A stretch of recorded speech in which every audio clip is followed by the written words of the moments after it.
On the night of January 30th, 1933, 18-year-old Kurt Messerschmidt was on a streetcar returning home after attending a theater performance in Berlin. At about 11 p.m., the streetcar had to come to a stop. All the streets in a very large section of Berlin were cordoned off, and I soon could see what was happening. First I heard the marching steps of people carrying torches. I realized those were Nazis who, in their brown shirts, celebrated their coming to power on that fateful day. We had to get off the streetcar and had to try to find our way home using all kinds of detours, and it took much longer than it would have normally taken.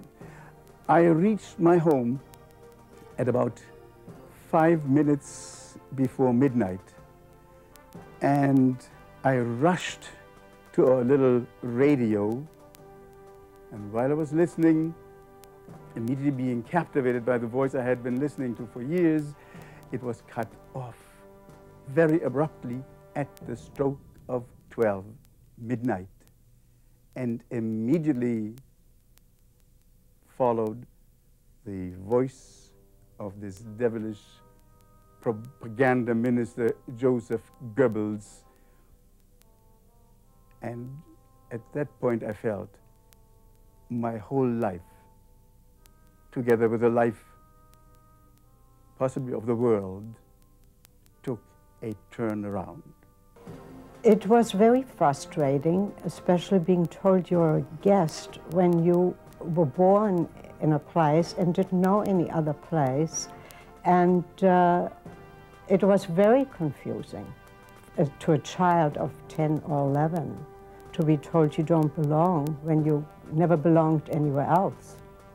Why did I survive? I'm here today. I live today. I am aware of a past, and I'm happy it is a past. What we have to do is, if anything, this would put a tremendous obligation on myself. And it was obvious that I had to find out, or I had to make sure that my survival was not just a quirk of fate, but a fate that demanded a positive response on my part. At the end of those death marches, especially of my own experience, we arrived in the city of Traunstein near the Austrian border. We were more or less living, or hardly living, corpses. All power had left us, all strength, and we were just dragging ourselves, being unable to communicate with each other or speak to each other. April 30th, 1945. It was obviously close to the end of the war. We heard American planes and American tanks roll by, and the SS became uneasy. They had been killing all the way anybody who walked out of line or tried to steal something in a field. This killing had stopped. Near evening, we arrived at Traunstein, and I saw a little building with this with a low opening door, I saw pigs being driven out of this stable, a pigsty. We were 66 people left from a group of about 900. These 66 were pushed into this pigsty. The stench didn't bother us. Our sense of smell had left us long ago. The dirt is something we were used to. And so we were forced into this dark, dirty hole. The SS guard stayed at the entrance with the dog and with his arms. And during the night, I realized this was the end of the road. And I'm grateful to this day that my mental capacity was not completely gone. So I could do some thinking. I had to make decisions, and I made one. I got up and stepped over people, some of them might have been already dead, to this entrance door and passed by the SS guard, speaking to him in perfect German. It wasn't easy to speak because I hadn't spoken for days. So I brought out some words indicating that I would like to go to the bathroom or something of that sort, but in perfect German.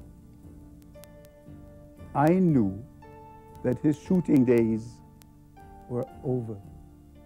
And I knew with a certainty I had never experienced before that he would not kill me. And at that moment of extreme faith, something told me, go ahead, you will be safe.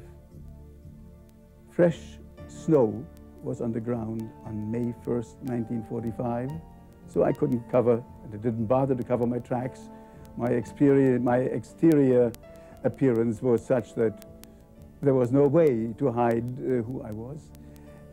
This pigsty was at the edge of a forest, and I walked into that forest, never turning around. 3 days later, I reached an inn. The innkeeper, an Austrian, took me in. And in the middle of the night, I was awakened by wild shooting. I wasn't sure whether I had been awakened or whether I was still dreaming, because I was used to the sound of shooting and fighting. So I listened for 5 or 10 minutes, and then I just assumed this was it and went back to sleep. Next morning, I found out the horrible truth.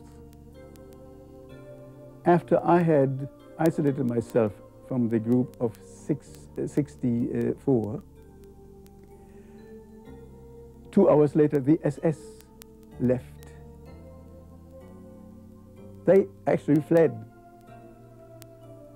And these 64 people were left to themselves. And townspeople later described the scene to me, which was moving to them.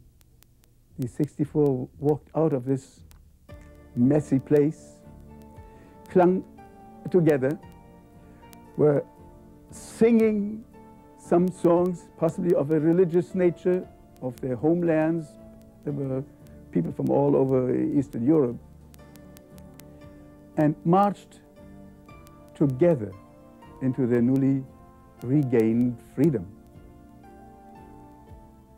And that night, when I heard the shooting, they had arrived at a big farm. After knocking at the door, they saw that there were Ukrainian SS inside, who only had to see Briefly, the striped uniforms and the shorn heads, all they did, mowed all of them down on the spot. This was the shooting I had heard the night before. I should have been one of them. The experience was even more strange after I learned that of the 64, 62 went to this place where they were murdered, and 2 others went in a different direction, and they had the same fate. They also were shot, and I was the only one who survived.